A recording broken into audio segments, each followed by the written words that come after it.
Okay, we got it in there. They said this slot's smaller in the back. From the pictures, it kind of looked like they were going in from the back with this, but from the front, you can get in there okay.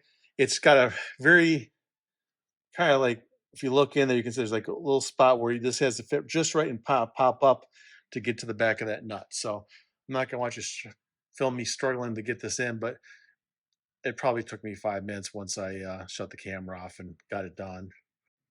Okay, so the next step in this is for the rear is we need to put the relocation brackets on for the brake lines. And so what this does is basically this factory brake line starts out up here and this moves it down here. So this basically just gives a little more slack in the cable. So this bracket screws into the stock location, and these are 10mm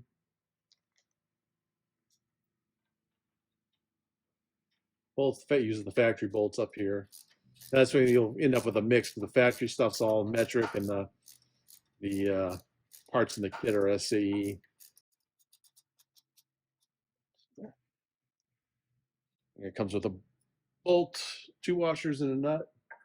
And it basically is just going to now sit there. Get that a little bit room to move around while we're.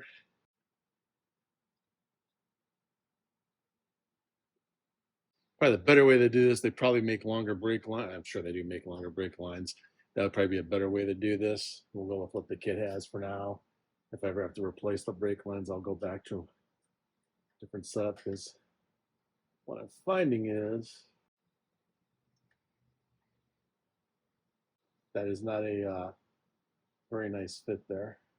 Probably is putting some pressure on the brake line that you really don't need. Trying to get the right angle on this so that let's get the nut on here. There's a locking acorn nut. And these are 7/16. So now we got the slack we need in the rear brake line. So basically we're gonna do this on both sides, and then we gotta put the shocks on, tie rod links, and then the track bar relocation bracket.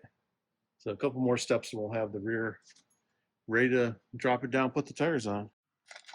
Okay, now we're gonna do the sway bar end links and the rear shock.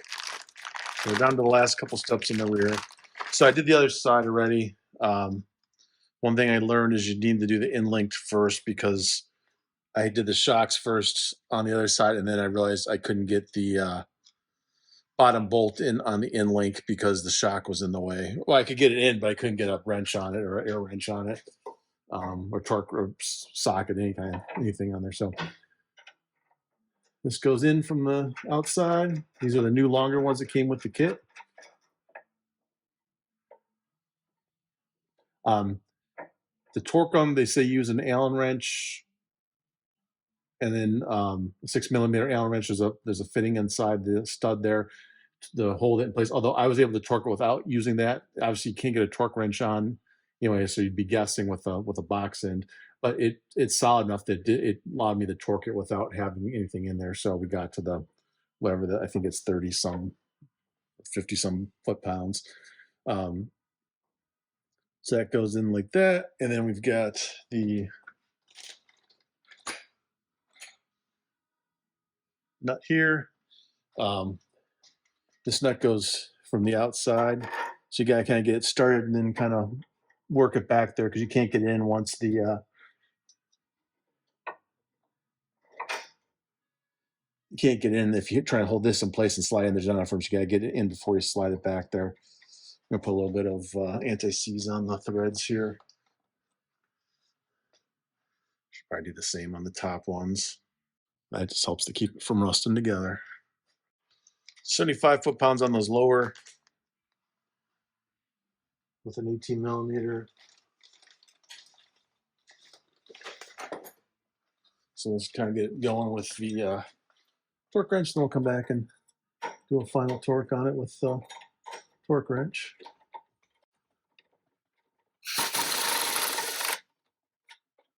That. Is that 18 also?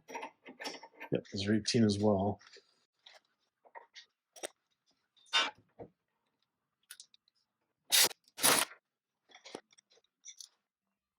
$75 foot-pounds on the bottom.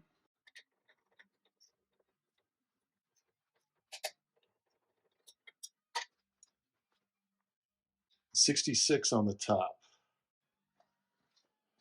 Again, this has an Allen fitting there. If you need it, if it's spinning, and then you just use the regular wrench, you have to kind of guess at it. But other side tightened up fine without having to do that. Probably if you go take it apart, that helps to keep it from spinning. The factory ones had a 19 millimeter kind of nut you could grab on this side. These ones have the Allen wrench, so we're good there. So that's done. And then the last step on this side is to put our shock in place. I did lose a half hour tonight trying to find you. The kit does not come with new upper or any new shock bolts, so you got to reuse the factory stuff. Somehow I managed to lose one of them, so I had to. Unfortunately, my nut and bolt pile, I was able to find one. It's about, I don't know, 10 millimeters longer, but or maybe 5 millimeters. But other than that, it's the right thread. So and there's plenty of room for it, so we'll use it. Actually, hopefully there's plenty of room for it on this side, because I actually did the checking on the other side. But yeah, it looks like it's okay. We'll get this camera all the way. Not sure I can really have enough room to show. But I'm leaving the strap on it. Don't have to, but just keeps it a little bit shorter while you're working, and so you can cut the strap and it comes right off. I've already put there's captured nuts up in the frame for these, so you want to make sure you put something on these so they aren't rusting up there, because having one snap off up there would not be pleasant, because it's not real easy to get to, and it's not awful to get to, but I guess if you're trying to get an old one off, it'd be a lot harder if there's no shock in place. A little more room to get up in here on this side. And it's easier to get one bolt started, because these are open on this side, so you can just slip this over then. Easier to start. I put the one on the bottom in first. Might have been easier to get the one on the top in first. That might kind of nice. Swap which one I'm working on. But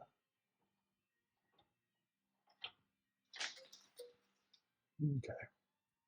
I think that might be easier, because that bottom one's a little bit tougher to get or the top one's a little bit tougher to get your fingers into, so I lost the bolt there. What I'm going to do is I'm going to take, when I get started off,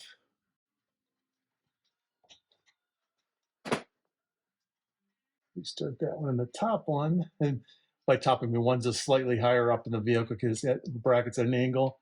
So I put this one into that spot. It's a little bit harder to get hands into. And then one thing I don't like about anti-seize is it gets over everything. Yeah, it wipes off, but it's a mess. So be careful. If you want to show your brand on here, just put them out. If you don't, put them in. It's personal preference, but you probably want both sides to be the same, so pay attention to that when you're putting these shocks up there.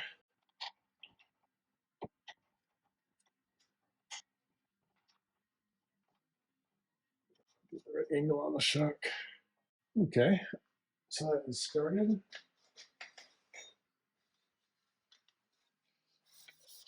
Anti-seize wiped off this shock.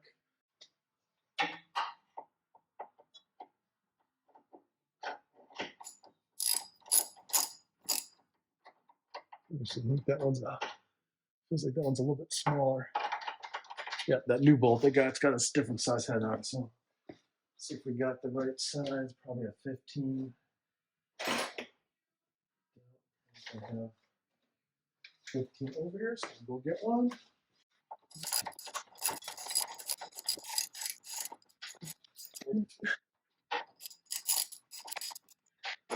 Uppers are in.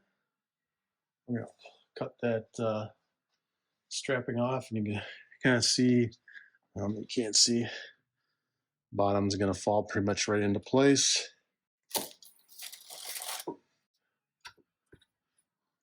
There we go. So my goal for tonight is to get this thing on the ground. At least I can see what it looks like. I'll have to do the final torques on everything once it's on the ground. But at least kind of like to see what this looks like with the new get up on it. So shock bolts are going to go in from the outside.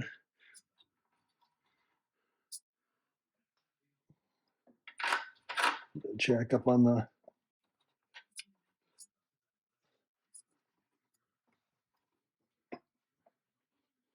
other side, slipped right through, of course. Let's see. Need this to come up just a little bit more. It should be. There we go.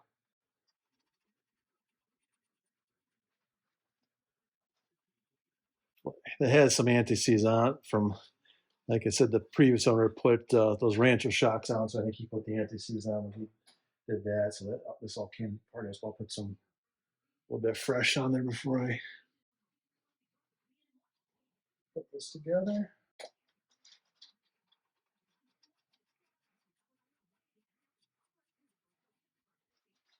That's good. And then this 56 pounds on these lower shock bolts. Again, 18 millimeter, 56 pounds. Yeah. So next up, we'll go do the rear track bar. I'm going to have to go pull up because this instructions came with the kit came with the rear track bar mount. The instructions did not come with it for that. So again, it's the kind of biggest fault I've found in this kit so far is the instructions are broken up into different jobs and not necessarily in the right order. And there's actually like 3 different information packs, and then plus they try to have TJ and JK both in the same instructions. It adds a little bit of confusion. They're better off having a specific instruction for each unit. So, like example, when I was doing the other side, I go ahead and put my shocks on because that was the step in the spring thing. But then you need to put these on first because you can't, if you can see in there, you can't really get a torque wrench on this bolt if the shock's in place. So little things like that they could do better on the instructions. I mean, overall, it's not hard to install. Um, but we'll figure out this last step and go from there. Okay, one thing I just took and cleaned these the anti-seize off of those. One of the things I use in my shop all the time is these tubble towels. They work great, and this is not a paid endorsement by any means. Anything I show on this YouTube, there's nothing I'm paid for. But anyways, they work great. I use them all the time, just for cleaning your hands. I don't have running water out in my shop, so yeah, just for getting shit off your hands when you're trying to do something, keep parts clean or whatever, works great. So just use that to wipe them. One of the things when you bolt this all up, and here you can kind of see you got your shock relocation bracket, is that line was touching the shock on both sides. So all I did is I took and I just bent that bracket a little bit, just kind of grabbed up here and bent this bracket out a little bit. So hopefully it doesn't cause a problem anywhere else, but at least gives us a little gap between there. And we'll check it out once it's on the ground too. But just want to point that out. You don't want your brake lines rubbing on anything. Okay, so my computer decided to do a reboot while I was in the middle of trying to read the instructions for this.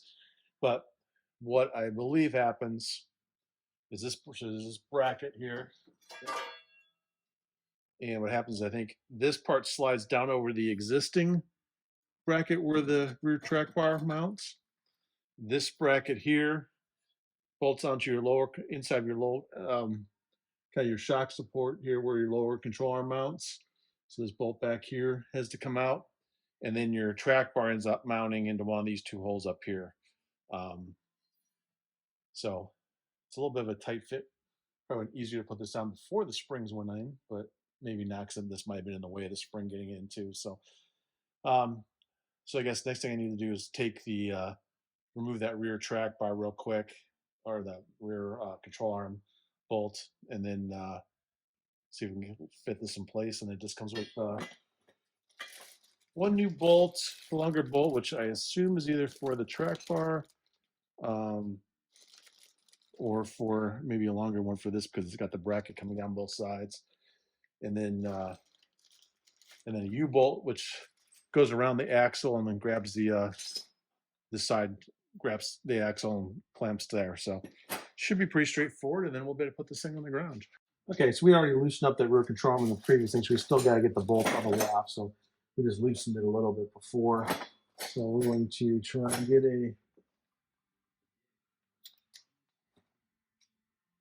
these are 21 millimeter. Make sure we're not going to knock the camera stand over in the process. Oops.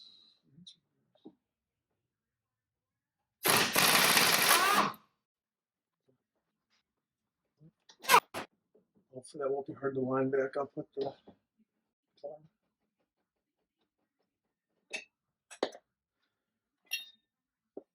So now we got to slide.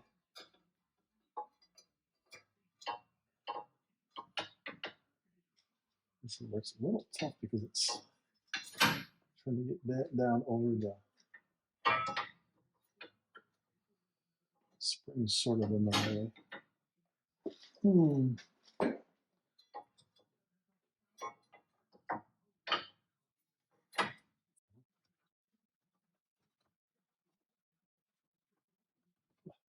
Yeah, I'll have to disconnect everything, take the spring out.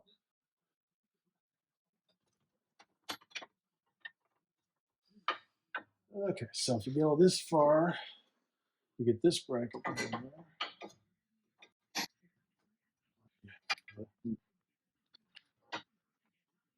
It's within about a quarter of an inch of sliding down behind it. You can see what's happening here is this bracket needs to slide down below the axle. It's right up against the axle. That needs to slide. This here needs to slide down behind this. And then this other side needs to sit down onto the axle, but it's kind of everything's up against the spring. So we're going to try and force it here. If not, we may have to disassemble a little bit and just take a shock bolt off and an end-link off and possibly pop the spring out, which would suck because that means I got to take that nut off the bottom. So we'll try to avoid that. Oh, the other thing I could do, you know what? That might be it. I've got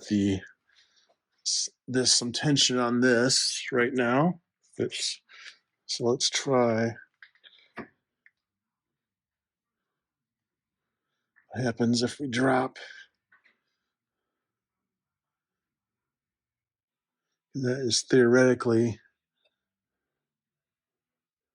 I don't know if it's really doing anything, but it might just give me just a little bit more room on that spring. So that's loose at this point. So let's see if that gave me just a little bit of wiggle room. It might do it. That's what we need. Yep, that was it.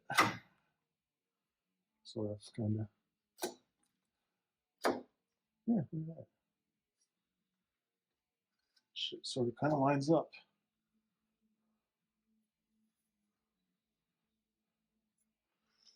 So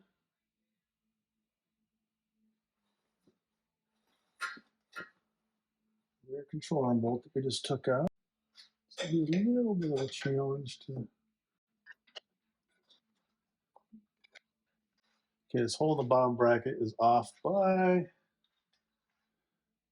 about half an inch.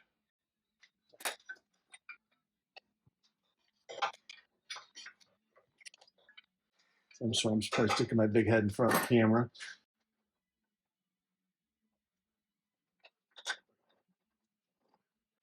Started it. Now we gotta get the control arm fell down, so I'm gonna try to get through the bracket and through the first side of that bracket. Now we gotta back it out just a little bit so we get the control arm back up into place. With the brake on, you really can't see here.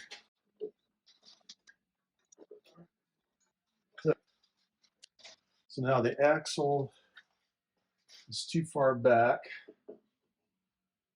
because the control arm's disconnected, so it's allowed it to swing back.